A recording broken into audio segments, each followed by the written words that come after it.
This is Lupus Speaks Podcast, talks all things beyond the medicine, and I'm your host, Shant'e Holmes.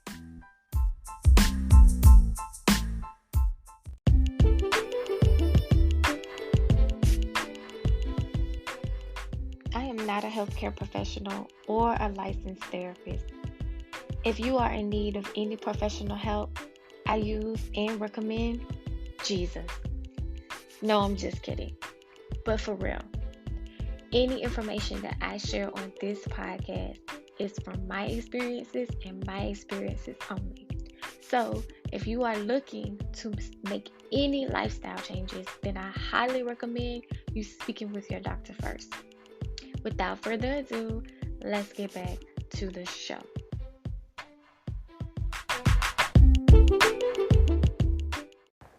Good morning, warriors and friends. My name is Shant'e Holmes, coach and founder of Lupus Speaks Community. Today I'm back with you for another episode of this podcast, which is 10 things I wish I knew when I was diagnosed with lupus. So we're talking about 11 years ago. This is 10 things that I wish that I knew. Hopefully you guys think that these tips are very useful.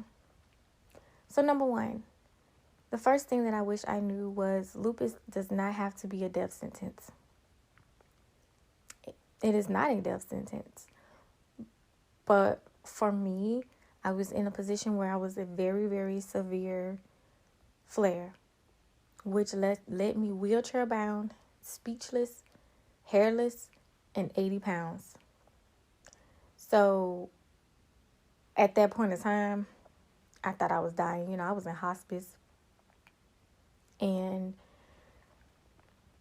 I was so suicidal that death was the thing for me. But it doesn't have to be. So had I known what I know now, I would have definitely used the rest of these tips as a resource. And let's go on to number 2. Take your health seriously. Man, when I first got my diagnosis number one, I didn't even know what lupus was back in 2008. It wasn't like everybody out here was living out loud like they do now. And it's still not as well known as it should be, could be. The information is out there, but it was not as it is now. And so I did not take my diagnosis seriously. I just was like, oh, okay, well, I'm sick. And I was already dealing with the symptoms anyway and maintaining a life anyway.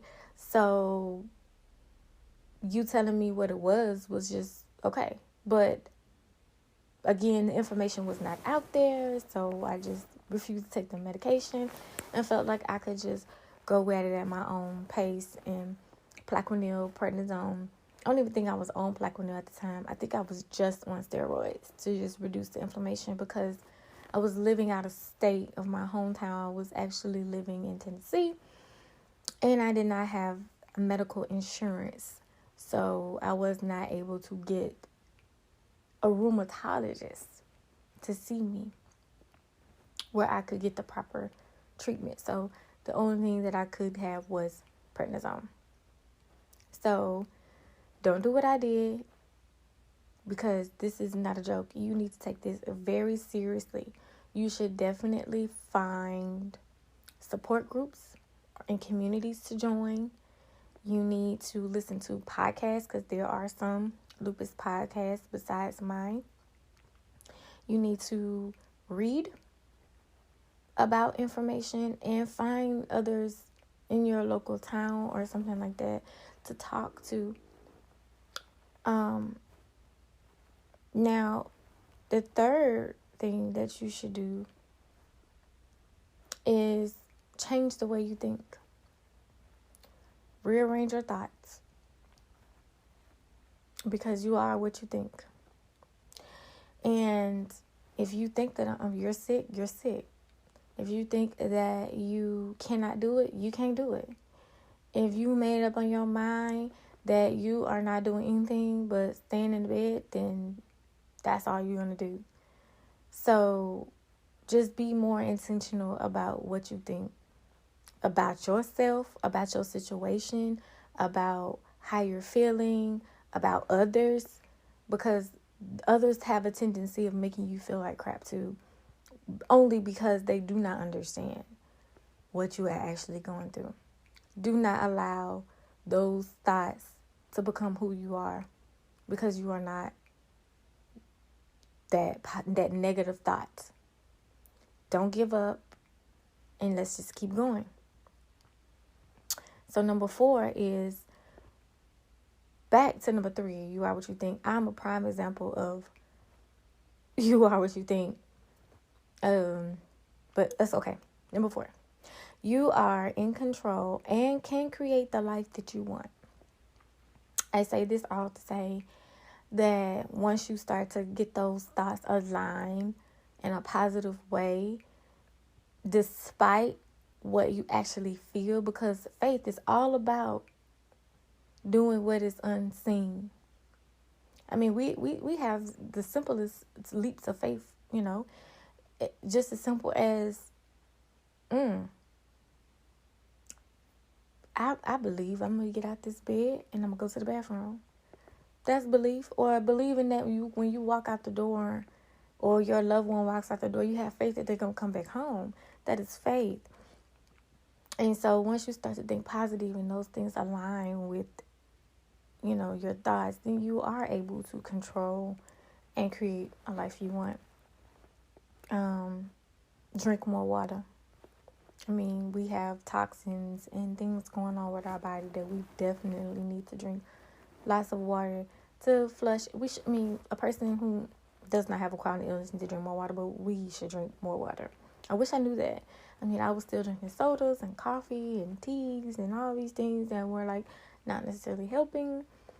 It was not detoxifying my liver and my kidneys, which lupus does affect those organs. So if you are not mindful of the water intake, you're not cleaning out those toxins. So then with number 6, you are what you eat, it goes in the same thing of what you're intaking. Do not eat pork. Do not eat beef. Do not eat any heavy foods. Mainly, don't eat nothing but fruits and vegetables if you really completely want to nourish your body. I won't say healed, because they have the tendency of telling you that if you just eat better, you'll feel better. And that is not true. I won't say that. I'll take that back. It's not true that you will be healed by just eating fruits and vegetables. That is not accurate. But you would feel better if you just ate fruits and vegetables, because fruits and vegetables are nourishing to your body. But to be completely healed, I feel as though fruits, vegetables, certain organic supplements, mental health, and spiritual health is all what heals you. But that's another topic for another day. Now, number 7 is going along with what I just said. Emotional and mental health is just as important as physical health. So although you work out and you go to the gym and you do yoga, if your mental health is not together and aligned with that, then you are somewhat still sick. And this is just my perception. Because you have to work on those things too. You need a therapist. I feel like if you can afford one, you get one. A therapist is going to be my therapist. I've been having her for about a decade. And I've built that relationship with her. And I've gotten to know her very well. She's gotten to know me. And we have that friendship that I can go to her about some of the toughest things. Even if it's just oh my goodness, working through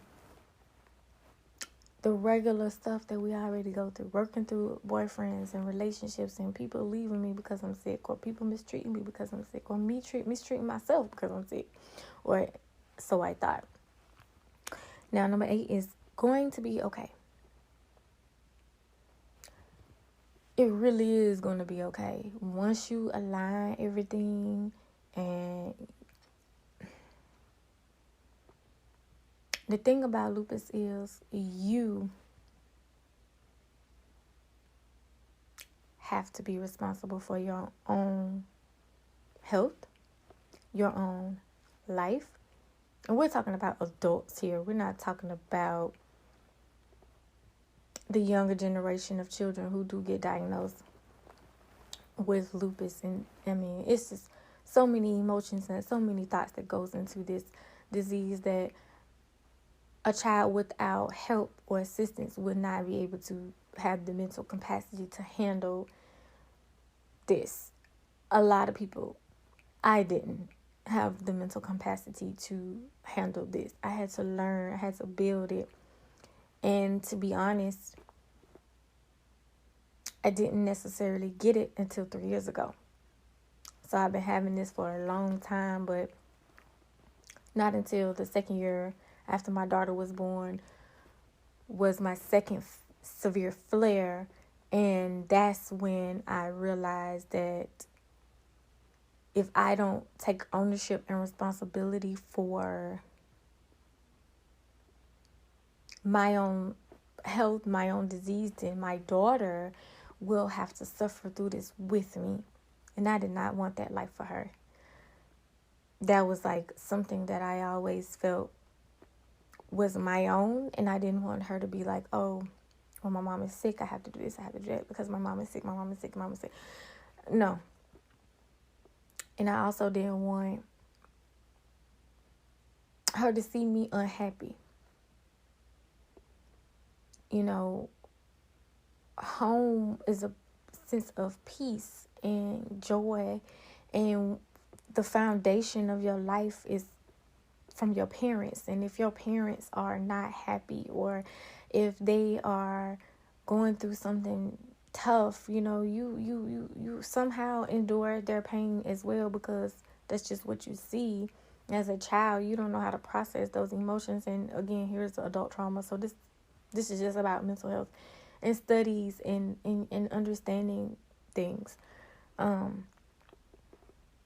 But that literally at 28 was my mindset. You know, I'm like, okay, I'm gonna be turning 30 soon, and I need to do something. And so that's what I did. Number 9, have a vision for the future and actively plan for it. So once I had made that decision that I was going to take responsibility for my life, I decided that I needed something to help me get me there. And so somehow I ended up online, and then the planner was birthed into me, and I took that resource and I planned the hell out of my life. And at first it was started out with just simple things as materials. And in the first 6 months I achieved that. And so I said, oh, well, I guess my goals are not big enough because I achieved all of them in 6 months. And I didn't say that. Somebody else told me that. Don't let me lie and say that, because I thought I was doing it, honey. I thought I had done made it. You know, I had bought a car, got me some boots and all kinds of stuff. The laptop, it was just a lot of lists of material things that I had wanted to do, but I did not see myself ever having it.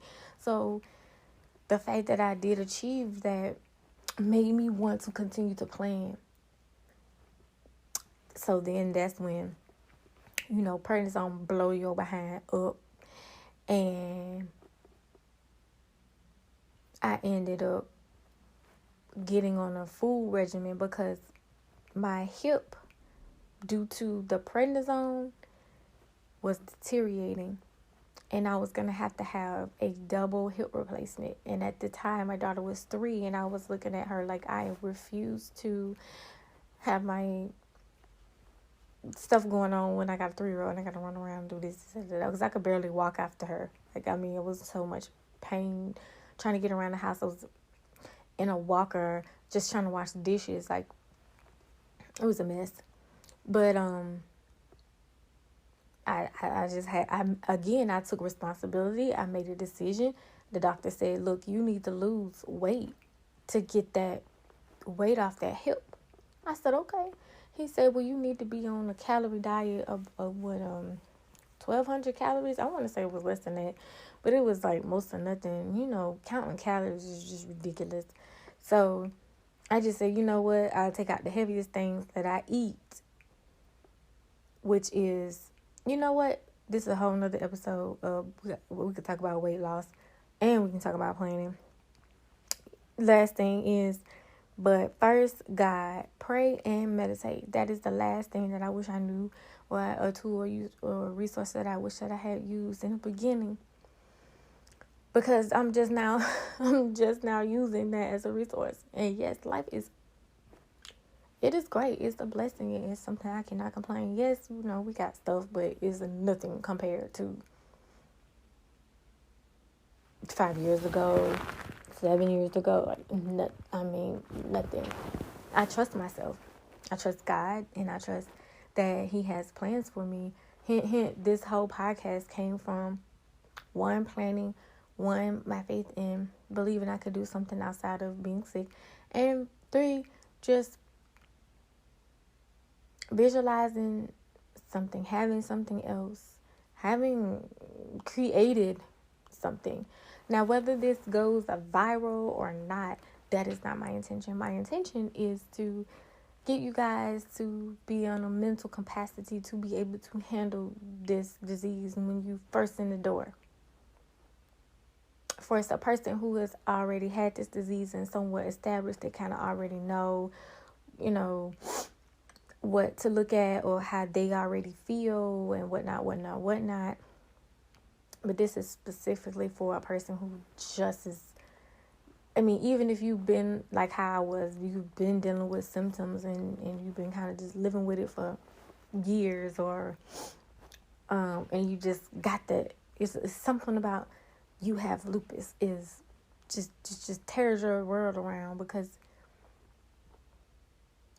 it has a name, and something about it having a name just does something to you.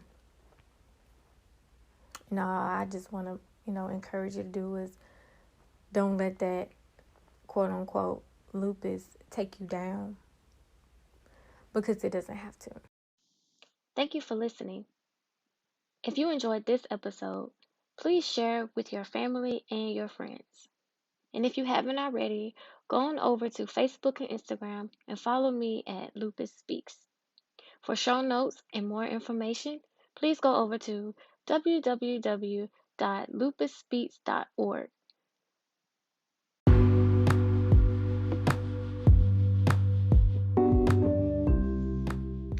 Remember, warriors, you do not have to fight this fight alone. I am with you, and I understand. Until next time, peace and be intentional.